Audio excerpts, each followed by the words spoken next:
नमस्कार, बहुत स्वागत है आपका डिबेट लाइव बड़ी बहस मध्य प्रदेश में। मैं हूं आपके साथ अमित शर्मा।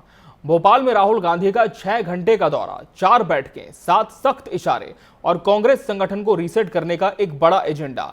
राहुल ने कहा गुटबाजी बंद करें, जमीन पर काम करें और टिकट अब परफॉर्मेंस से मिलेगी। लेकिन क्या ये मध्य प्रदेश कांग्रेस की रीब्रांडिंग है? क्या पुराने चेहरों की जगह नए नेता आएंगे? और क्या ये 2028 या 29 का रोड मैप है? इधर भोपाल में राहुल गांधी के संगठनात्मक मिशन के बीच सियासत भी तेज हो गई है। देखिए इस रिपोर्ट में।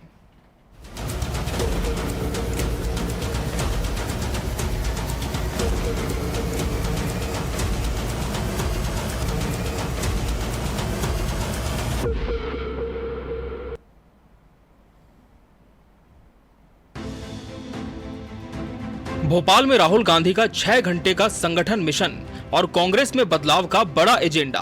ब्लॉक और जिला अध्यक्षों से लेकर वरिष्ठ नेताओं तक सबको साफ संदेश। अब जमीन पर काम करने वालों को तवज्जो मिलेगी। गुटबाजी को बाय बाय और नई लीडरशिप को हाय हाय। राहुल ने कहा टिकट का फैसला अब रिश्तों से नहीं प्रदर्शन से होगा। कांग्रेस हाईकमान के दरवाजे जमीनी कार्यकर्ताओं के लिए खुले हैं।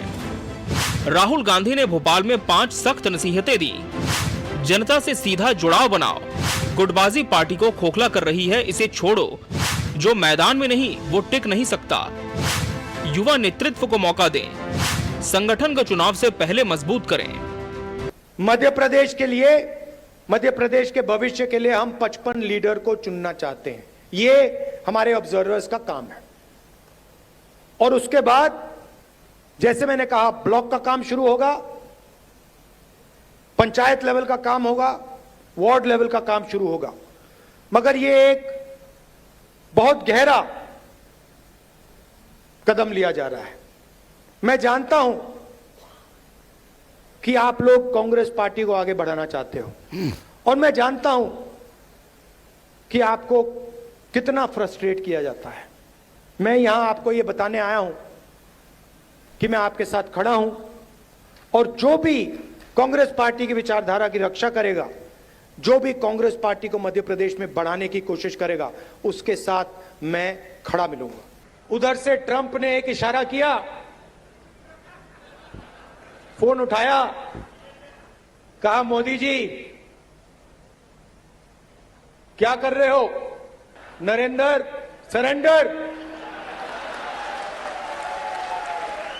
और जी हजूर करके नरेंद्र मोदी जी ने ट्रंप के इशारे का पालन किया। राहुल ने कहा टिकट उन्हीं को मिलेगा जो धरातल पर काम करेगा। नेताओं की सलाहें सुनी और तुरंत स्वीकार भी की। एक भावुक अपील भी की, जहां ले जाना चाहो बुलाओ, मैं हाजिर हूं। जिला अध्यक्षों के लिए हाईकमान के दरवाजे खोल दिए गए। ये बदलाव कांग्रेस की नई शैली का साफ संकेत है।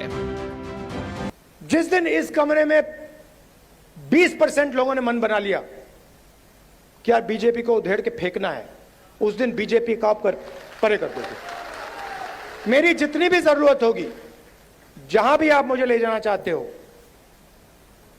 आप मुझे बुलाओ, मैं हाजिर हो जाऊंगा। राहुल गांधी के भोपाल दौरे के बाद मध्य प्रदेश की राजनीति में सियासी गर्मी भी बढ़ गई है। जहां कांग्रेस इसे नया नेतृत्व तैयार करने की पहल बता रही है, वहीं बीजेपी ने राहुल गांधी पर तीखा हमला बोला है। मुख्यमंत्री डॉक्टर मोहन यादव ने कहा कि राहुल गांधी अब भी राजनीति में परिपक्व नहीं हो पाए। वहीं राहुल गांधी के प्रधानमंत्री मोदी पर दिए बयान पर कहा कि राहुल गांधी बार बार मर्यादा लांघते हैं और अपनी ही प्रतिष्ठा को नुकसान पहुंचाते हैं। उन्होंने उनके बयान को घोर निंदनीय बताया और कहा राहुल गांधी के व्यवहार से साफ है कि वो आज भी परिपक्व नहीं हुए। बड़े दुर्भाग्य के साथ कहना पड़ रहा है कि नेता प्रतिपक्ष मर्यादा छोड़ करके जिस भाव से बोलते हैं वो न केवल उनकी इज्जत खराब करते हैं बल्कि पूरे देश की संस्कार के भी विरुद्ध बात करते हैं। पहले अपनी दादी के लिए जिस प्रकार से जूते पहन के फूल फेंक के जाते हैं, उसी प्रकार से सुशील प्रधानमंत्री के लिए जो उनने शब्द बोले हैं और जिस ढंग से ट्रंप की बात की है, ये उनका एक तरह से हल्कापन सबके सामने आता है। मैं निंदा करता हूँ, कटु शब्दों में निंदा करता हूँ और राहुल को माफ़ी मांगना चाहिए। इसीलिए तो फिर पप्पू कहते हैं। उनके अपने व्यवहार की जो भाव है वो भाव ये बताते हैं कि वो अब ये कब मैच्योर होंगे। कब परिपक्व होंगे। राहुल गांधी ने साफ कहा, जिला अध्यक्षों के लिए मेरे, मल्लिकार्जुन खड़गे जी और केसी वेणुगोपाल जी के दरवाजे हमेशा खुले हैं। टिकट अब वरिष्ठता या लॉबी से नहीं, कार्यकर्ता आधार और परफॉर्मेंस से मिलेगा। अब सवाल ये है कि क्या मध्य प्रदेश कांग्रेस में पुरानी बिसात पलटने वाली है? क्या राहुल का ये दौरा 2024 की हार का जवाब है? और सबसे बड़ा सवाल, क्या अब दिग्गजों की लॉबी कमजोर होगी? Bureau report, TV 24 news.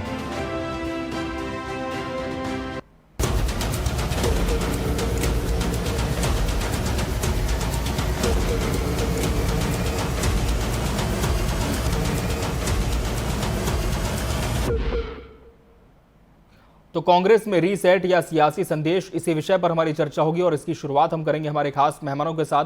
हमारे साथ पैनल जुड़ चुका है भाजपा प्रवक्ता डॉक्टर वाणी आहलूवालिया जी का। वाणी जी, बहुत स्वागत है आपका। कांग्रेस का पक्ष रखेंगे रितेश त्रिपाठी जी। रितेश जी, आपका भी बहुत बहुत स्वागत है। और वरिष्ठ पत्रकार राजेंद्र आगल जी भी हमारे साथ चर्चा में मौजूद है। राजेंद्र जी, आपका भी बहुत बहुत स्वागत है। रितेश त्रिपाठी जी, राहुल गांधी ने जिस तरह से भोपाल में कुछ नसीहतें पार्टी को दी हैं, उनमें सबसे ज्यादा जिस बात की चर्चा हो रही है वो ये है, उन्होंने कहा कि पार्टी में गुटबाजी जो है वो इसे खोखला कर रही है, हमें इसे छोड़ना होगा। और दूसरा ये कि युवा नेतृत्व को मौका देना है। तो क्या मानती है कांग्रेस कि मध्य प्रदेश कांग्रेस में किसी तरह की गुटबाजी पनप रही है, युवाओं को मौका नहीं दिया जा रहा?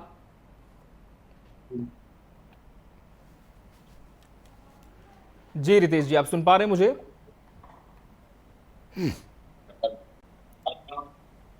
जी रितेश त्रिपाठी जी, आप सुन पा रहे हैं मुझे? रितेश जी, क्या आपको मेरी आवाज मिल पा रही है स्टूडियो से? चलिए, हम इनसे संपर्क करने की कोशिश कर रहे हैं। वाणी जी, राहुल गांधी ने वैसे तो बहुत सारी बातें कही हैं, लेकिन सबसे ज्यादा चर्चा है कि मध्य प्रदेश कांग्रेस में अब युवाओं को आगे बढ़ाना है, गुटबाजी को दूर करना है। तो बीजेपी भी लगातार इस बात को कहती थी। तो क्या बीजेपी अब ये मानकर चल रही है कि राहुल गांधी के दौरे के बाद कुछ कांग्रेस में परिवर्तन हो सकता है, कोई बदलाव हो सकता है? सबसे पहले तो टीवी 24 के मैं श्रोताओं को नमस्कार करूंगी और मेरे साथीगण जो है इस वार्तालाप पे सबको प्रणाम करती हूँ। देखिए, बहुत दुर्भाग्यपूर्ण विषय है क्योंकि सबसे पहले तो मुझे ऐसे लगता है कि राहुल गांधी पॉलिटिकल इंसैनिटी के तर्ज पर बात करते हैं। इनके निरंतर एक श्रृंखला है अपमानजनक बयानों की। ऐसे लगा कल के बयान से कि कांग्रेस एक बहुत बड़ा अस्तबल है और लंगड़े घोड़े जो कि इन्होंने अपने वरिष्ठ नेताओं का अपमान किया। तो मुझे लगता है संस्कार खो चुके, संस्कार मिले ही नहीं। असल में राहुल गांधी कभी भारतीय संस्कारों के साथ कनेक्ट ही नहीं हो पाए। और दूसरा इशू, इस बैठक में ना तो मल्लिकार्जुन खड़गे ना वेणुगोपाल जी मौजूद थे। उनका नाम जरूर लिया इन्होंने। एक परिवारवाद का परचम कल फिर लहराया, क्योंकि राहुल गांधी किस ओहदे से कल ये सब टिप्पणी कर रहे थे वो स्पष्ट करें। दूसरा, यदि वो इतने कठोर शब्दों का उपयोग हर वरिष्ठ व्यक्ति के लिए करते हैं, यहां तक कि लीडर ऑफ ऑपोजिशन के पद पर रहकर प्रधानमंत्री के लिए भी करते हैं, तो इनके ऊपर अनुशासनहीनता की कुछ कार्रवाई होनी चाहिए। हमारे लिए प्रधानमंत्री मृगेन समान है, एक शेर, और हम सब छावा हैं, क्योंकि देश के लिए हमने प्रण किया है इस माटी के लिए कार्य करना है। माटी का अपमान नहीं करना, शौर्य के प्रतीक जो है हमारी सेना है उसका अपमान नहीं करना। बट कांग्रेस का औचित्य सरेंडर शब्द के साथ बहुत पुराना मेल है। औचित्य शब्द जब इंदिरा गांधी ने लगभग आपको याद होगा 93,000 जो हमारे जो सैनिक थे, उन 93,000 सैनिकों को वापस दिया, प्रिजनर ऑफ वॉर हमारे सैनिक नहीं मांग पाई। जब भारत के टुकड़े इन्होंने बांटे तब नहीं सरेंडर शब्द इन्होंने उसी का उपयोग किया। सरेंडर शब्द के अधीन तो ये पार्टी हर बार रही है जब आतंकवादियों के सामने इन्होंने घुटने टेके और कोई ठोस कार्रवाई करने में ये असमर्थ थे। के प्रधानमंत्री के पैर कांप रहे थे। प्रधान रूप से ये विदेश में भी गए हैं राहुल गांधी, और वहां पर भी देश की तो आलोचना की।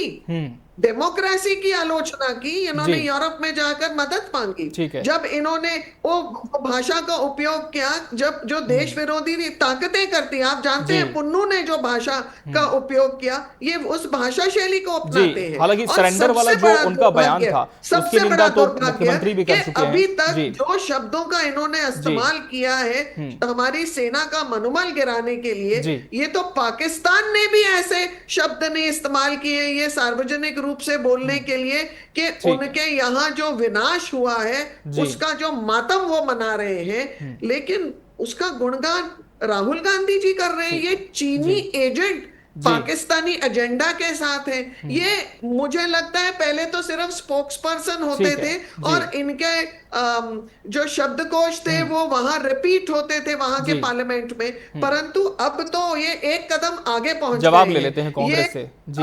ये जी। वहां का सिर्फ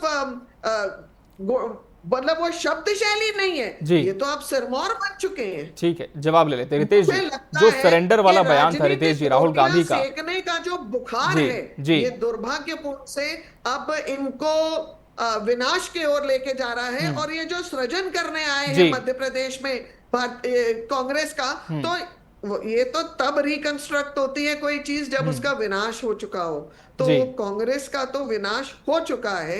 कांग्रेस का विनाश ही नहीं, मुझे लगता है कि हम विसर्जन हो चुका है। अच्छा। अब जो हिंदू संस्कृति होती है ना, विसर्जन के बाद की जो प्रक्रिया होती है, ये वो कर रहे हैं। जवाब ले लेते हैं रितेश त्रिपाठी जी। बहुत सारी बातें बीजेपी की तरफ से राहुल गांधी के दौरे पर सामने आ रही, सबसे ज्यादा विरोध उनके बयान का हुआ जिसमें सरेंडर शब्द का उपयोग किया था। बहरहाल कांग्रेस पार्टी के लिए राहुल गांधी आए थे और कांग्रेस को फिर से रिबूट करने की बात कही जा रही कि युवाओं को मौका दिया जाएगा, गुटबाजी दूर होगी। तो क्या यह माना जा रहा है कांग्रेस में अब कि वाकई कुछ कड़े फैसले लिए जाएंगे पार्टी में अब? अमित जी, बहुत दिनों बाद आपसे मुलाकात हो रही है और सबसे पहले आपके चैनल के सभी दर्शकों को नमस्कार करता हूं। और वाणी जी को बहुत कष्ट है, उनको भी प्रणाम करता हूं, पर बात तो रखनी ही पड़ेगी। दरअसल ये सारी जो तिलमिलाहट है वो सच्चाई जब भी आप कभी बोल देते हैं तो जो लोग मिथ्या पसंद लोग हैं, जो चाटुकारिता जिनको पसंद आती है, उन लोगों की सच्चाई बहुत चुभ जाती है। कि जो उनकी तिलमिलाहट है, तो जिस तरह जोक में नमक डालने से दर्द पीड़ा उत्पन्न होती है, ये कुछ ऐसी ही तिलमिलाहट पूरी भारतीय जनता पार्टी के अंदर है। अगर मैं झूठ बोल रहा हूं तो इस बात का जवाब दें कि जब सीज फायर की घोषणा क्या डोनाल्ड ट्रंप ने नहीं की थी? क्या उसने नहीं जो कहा था कि ट्रेड वॉर के लिए और रेट के लिए हमने दबाव बनाया? क्या इस बात से वाणी जी और उनकी पार्टी इनकार कर सकती हैं? अब राष्ट्र स्वाभिमान की उन्होंने बात उठाई, बहुत ही मैं इस पहलू पे, बहुत ही संवेदनशील पहलू है वाणी जी। तो मैं आपकी पार्टी का स्टेटमेंट याद दिलाता हूं। महामानव प्रधानमंत्री मोदी जी ने भारत को सपेरों का देश, विदेशी धरती पर खड़े होकर कहा था, और यह भी कहा था कि 2014 के पहले भारत एक नंगा और फटेहाल देश था जिनके ऊपर परिवार कानपुर की अदालत में उन्हीं की पार्टी के कार्यकर्ता द्वारा लगाया गया है। शायद ही पूरे विश्व की कोई भी ऐसी धरती हो जहां पर उन्होंने मां भारती को अपमानित करने का काम ना किया हो। अब मैं आपके ऊपर यही मैं कहता, कभी आप लोग शीशे को निहारिए, कभी प्रतिबिंब को अपने निहारिए कि आपने कौन कौन से गुण खिलाए हैं, तो आपको अपनी क्षमता पता चलेगी। तो देश के बारे में कुछ चिंता करने की आवश्यकता नहीं। अब अपन आपके सृजन पे और विघटन पे, तो आप संस्कृत की बात करती हैं और आपकी पार्टी से धाकड़ जैसे नेता निकल कर जाते हैं जिनने संस्कृति, मान, मर्यादा सबकी तिलांजलि दे रखी है, देश की छवि को धूमिल कर दिया है। आपकी पार्टी के विजय शाह है जिनके मुंह से एक शब्द नहीं निकला है। आपकी पार्टी की सरकार है और आपने देखा किस तरह से खंडवा में एक महिला, आदिवासी महिला की बच्चेदानी निकालकर फेंक दी जाती है। आप संस्कृत की बात करती हैं, कम से कम आप लोगों के मुंह से संस्कृत की बात को बिल्कुल भी शोभायमान नहीं। अब अपन आते हैं भाजपा और कांग्रेस में, तो मैं आपको बताना चाहता हूं कि निरंतर कांग्रेस पार्टी का वोट प्रतिशत मध्य प्रदेश में बढ़ता जा रहा है और प्रधानमंत्री के मध्य प्रदेश पर आने पर भारतीय जनता पार्टी ने 100 करोड़ से ज्यादा खर्च किए। किसी के कान में जू तक नहीं रहेगी। अभी एक लाइन और सुननी पड़ेगी आपको अमित जी। जी आपकी बात कान में जू तक नहीं रहेगी। वहीं दूसरी तरफ राहुल गांधी जी के आने से पूरे मध्य प्रदेश के दलित, शोषित, वंचित, पिछड़ा वर्ग के लोग भोपाल में हुजूम उमड़ आया। लाखों लाख लोगों ने जाति जनगणना के जननायक और भारत के राष्ट्र नायक का खुले दिल से स्वागत किया और पूरा पुलिसिया सिस्टम, पूरा गृह मंत्रालय, पूरी भारतीय जनता पार्टी भड़बड़ा गई। कितनी भीड़ आई कहां से? आप बस देखती जाइए वाणी जी, जनता आपको हकीकत याद दिलाने वाली है। भारतीय जनता पार्टी के पैरों के नीचे से जमीन खिसक गई है। शायद यही भड़बड़ाहट, शायद यही शब्दावली आपकी भाषा शैली में भी निकल कर आई है।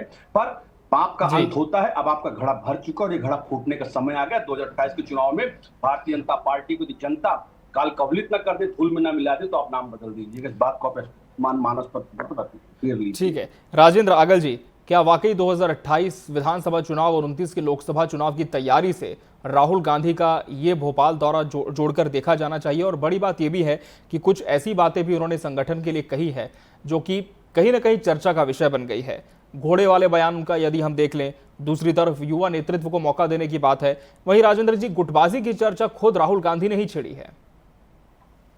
मैं जितना राजनीति को जानता हूँ, राजनीतिक विश्लेषक के रूप में बताना चाहता हूँ आपको जी कि कोई भी पार्टी का कार्यकर्ता मेहनत जरूर करता है इस काम के लिए कि किसी तरीके से उससे हाथ से जो जमीन खसक गई है उस जमीन को वापस लाने के लिए। वही राहुल गांधी ने किया है।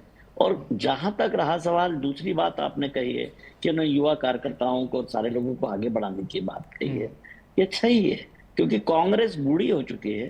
कांग्रेस के पास युवा कार्यकर्ता second line, third line, fourth line बनाने के लिए कोई लोग बचे नहीं जिन लोगों के माध्यम से वो काम करे।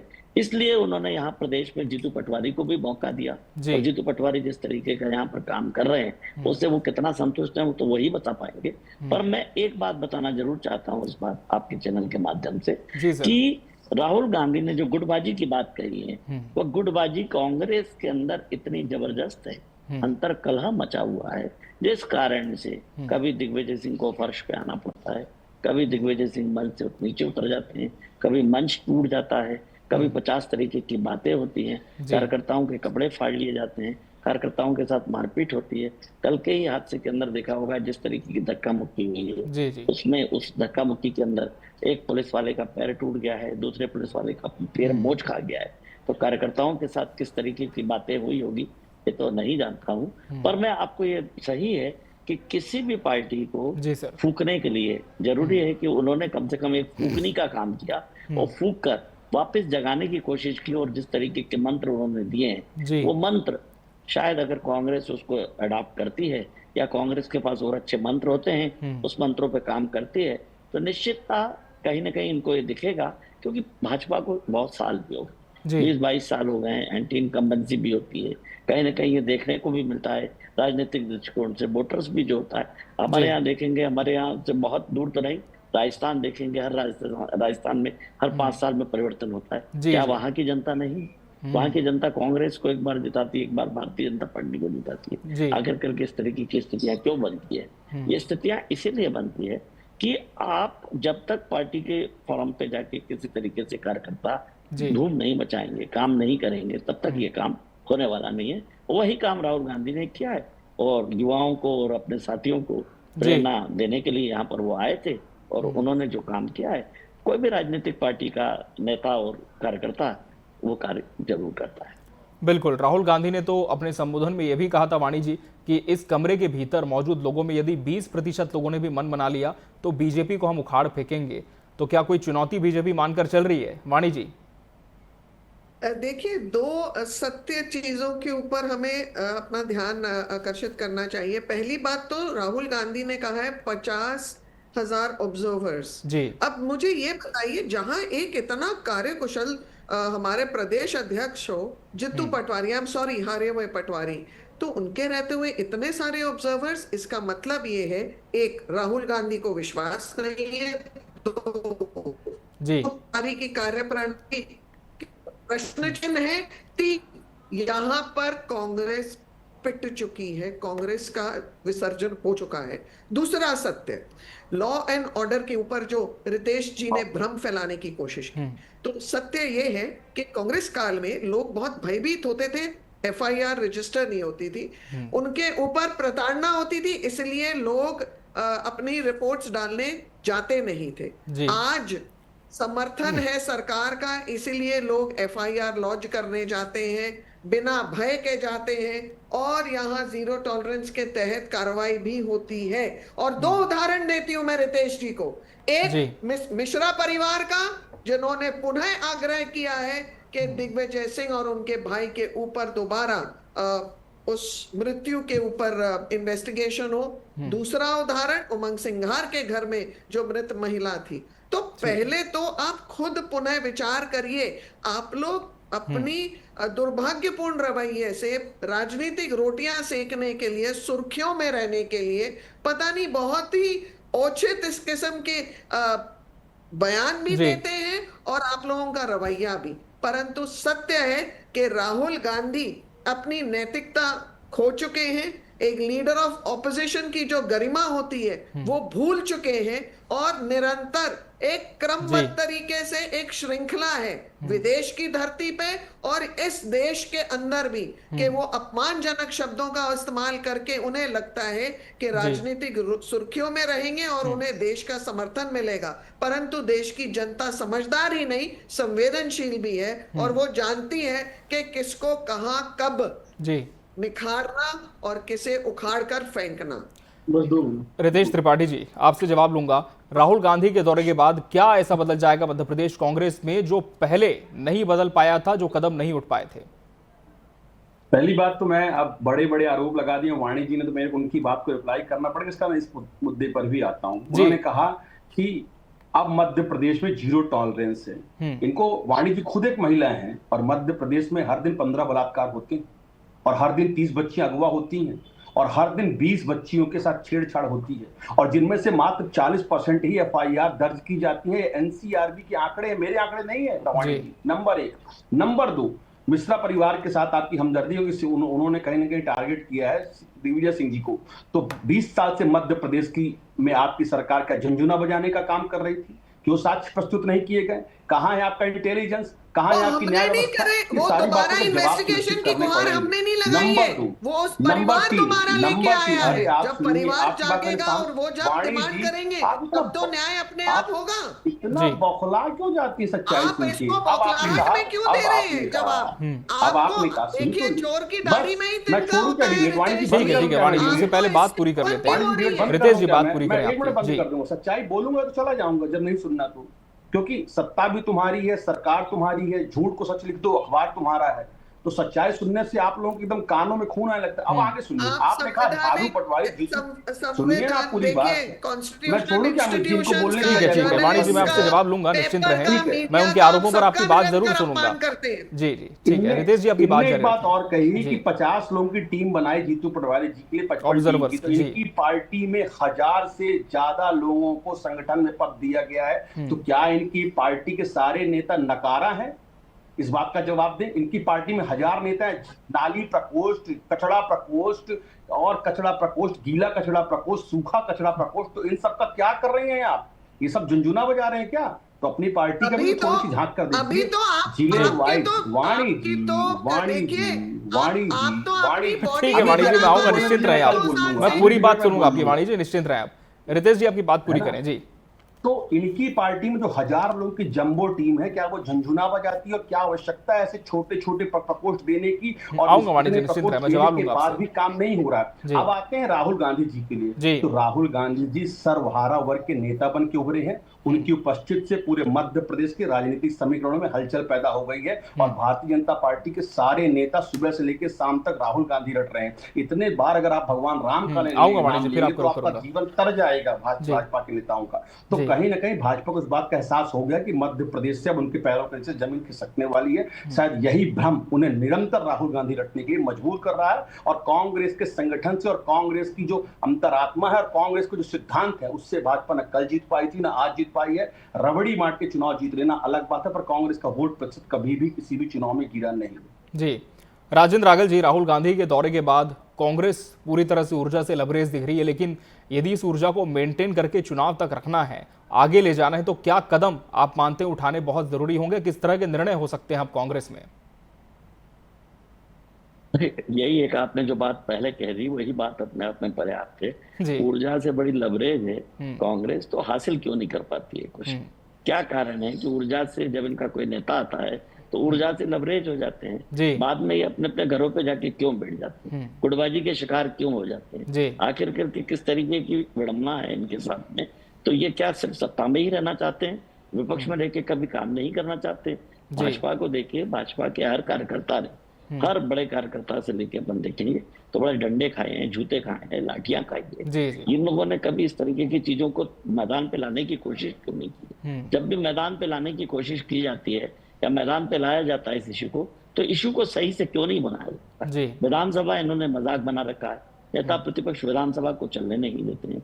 क्या है आखिर करके, किस तरीके की राजनीति प्रतिनिधित्व है? इन्होंने तो बकौर सामने वाली पार्टी को वैसे ही दे रखा है कि आप हमेशा आप जीतते रहिए, हम लोग आपके पीछे ताली बजाते रहेंगे और गुटबाजी का बहाना करके इस तरीके की बातें करते हैं।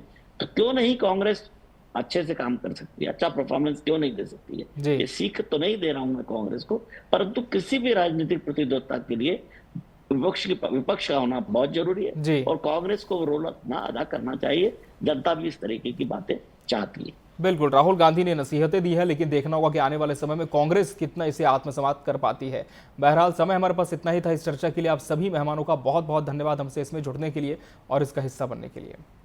इसी के साथ बड़ी बहस डिबेट लाइव मध्य प्रदेश में आज के लिए फिलहाल इतना ही। मुझे और टीम को दीजिए इजाजत। नमस्कार।